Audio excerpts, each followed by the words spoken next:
క్షమాయై నమః. అమ్మవారికి క్షమ అని ఒక పేరు ఉన్నది. దుర్గా సప్తశతిలో ప్రత్యేకంగా అమ్మవారికి బాగా ఓర్పు ఉన్నది కనుక అమ్మవారిని క్షమాదేవి అన్నారు. లక్ష్మీదేవికి, సరస్వతికి, ఇటు లలితాదేవికి అందరికీ కూడా ప్రతి నామాల్లో ఇదొకటి తప్పక ఉంటుంది, క్షమ అని. దేవీ భాగవతంలో పదే పదే అమ్మవారిని శాంతి, క్షాంతి, దాంతి, క్షమ, దయ అంటూ అమ్మవారిని ప్రత్యేకంగా క్షమారూపంలో చెప్పారు. ఇందులో క్షమ్ అనే బీజం చేరితే అది మహామంత్రం అవుతుంది. చతుర్థి విభక్తిలో ఓం క్షం క్షమాయై నమః. ఇది నిలకడగా ఉద్యోగం చేయడానికి పనికొచ్చే అద్భుతమైన మంత్రం.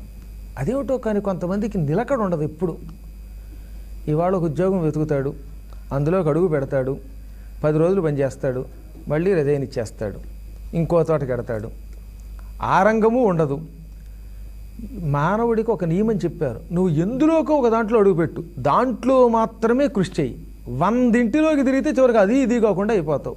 4 రోజులు టీచర్గా పనిచేద్దాం, అది మానేసి పౌరోహిత్యంలోకి వెడదాం, లేదా మళ్ళీ పౌరోహిత్యం మారి మళ్ళీ టీచింగ్లోకి వెడదాం, మళ్ళీ ఇది మానేసి ఏదో సైకిల్ షాప్ పెడదాం, సైకిల్ షాప్ అయిన తర్వాత స్కూటర్ మెకానిక్ పెడదాం అంటే చివరికి అది ఇది కాక సర్వనాశనం అయిపోతాట.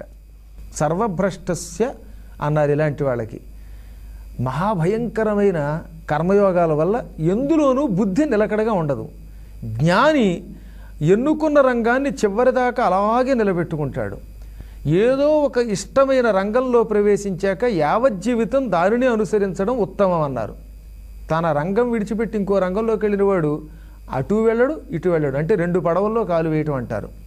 2 పడవల్లో కాలు వేసినా పర్వాలేదు, కానీ ఆ పడవ ఈ పడవ కాకుండా మరో చోటికి పోకూడదన్నమాట. ఓ రాజుగారు ఉన్నారు, ఆయనకు 3 కొడుకులు. అందులో ఒక కొడుకు పేరు సుబాహుడు. ఈ సుబాహుడు అనేవాడు చిన్నప్పుడు సన్యాసం తీసేసుకున్నాడు. ఏదో కాసేపు హడావిడి అనిపించి సన్యాసంలో ఏదో గొప్పతనం ఉంది, మోక్షం పొందొచ్చని. తీరా సన్యాసం పుచ్చుకున్నాక ఈయన తర్వాత వాడు రాజు అయ్యాడు. ఈయనకి రాజ్యం మీద మళ్ళీ వ్యామోహం కలిగింది. ఓరి దేవుడా, మళ్ళీ రాజ్యం పరిపాలిస్తే బాగుండని కోరిక కలిగింది. మళ్ళీ లోపలేమనుమానం వచ్చేది, రాజ్యానికి ఎడితే తిరిగి సంసారంలో గడుగుపెట్టి భ్రష్టుడు అవుతానేమో, సన్యాసిగా ఉంటే మోక్షం పొందుతానేమో అనుకునేవాడు. సన్యాసిగా ఉండనా రాజుగా అవనా, రాజుగా ఉండనా సన్యాసిగా ఉండనా తేల్చుకోలేకపోయేవాడు. అదృష్టవశాత్తు ఆయన చాలా గురువుల్ని సేవించిన వాడు అవటం వల్ల జ్ఞాని అయ్యాడు, అందులోంచి బయటపడ్డాడు. ఇవాళ కలియుగంలో భవిష్య పురాణంలో చెప్పారు, ఇవాళ ఈ ఉద్యోగంలో చేరి ఇందులో ఉండనా వద్దా, రేపు పొద్దున ఇంకో కంపెనీకి వెళ్ళనా, ఈ కంపెనీ నుంచి ఇంకో కంపెనీకి వెళ్ళనా, ఆ కంపెనీ నుంచి ఓ 1000 రూపాయలు ఎక్కువ వస్తుందని, ఇలా నిలకడ లేకుండా ఏ ఉద్యోగంలోనూ చివరికి స్థిరత్వం లేకపోవటం వల్ల రాణించలేక తిరిగి తిరిగి తిరిగి ఎవడు ఉద్యోగానికి రానివ్వక భ్రష్టులైపోయే వాళ్ళు ఎక్కువగా ఉంటారు. అటువంటి వాళ్ళు ఏదో ఒక దాంట్లో చేరి ఒక్క రంగాన్ని ఎన్నుకుని ఆ రంగంలోనే నిలకడగా ఉండి రాణించడానికి ఒక మంత్రం ఇస్తున్నాను అని వేదవ్యాసుల వారు మనకి భవిష్య పురాణంలో ఈ మంత్రం ఇచ్చారు.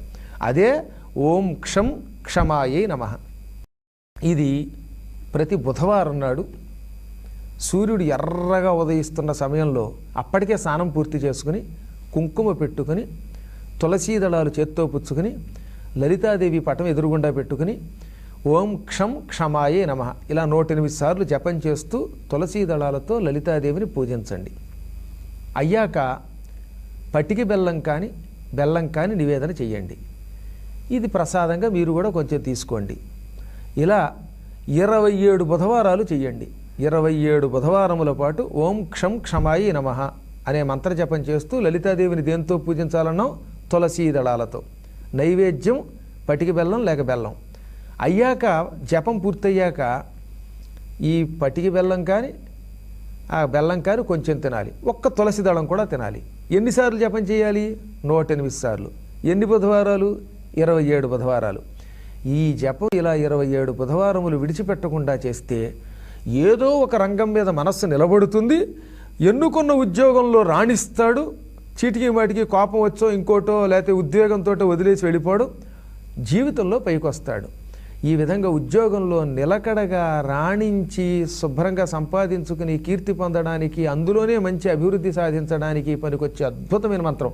అందులో కలియుగంలో చాలా అవసరం ఇది, క్షణానికో రంగంలోకి వెళ్లకుండా.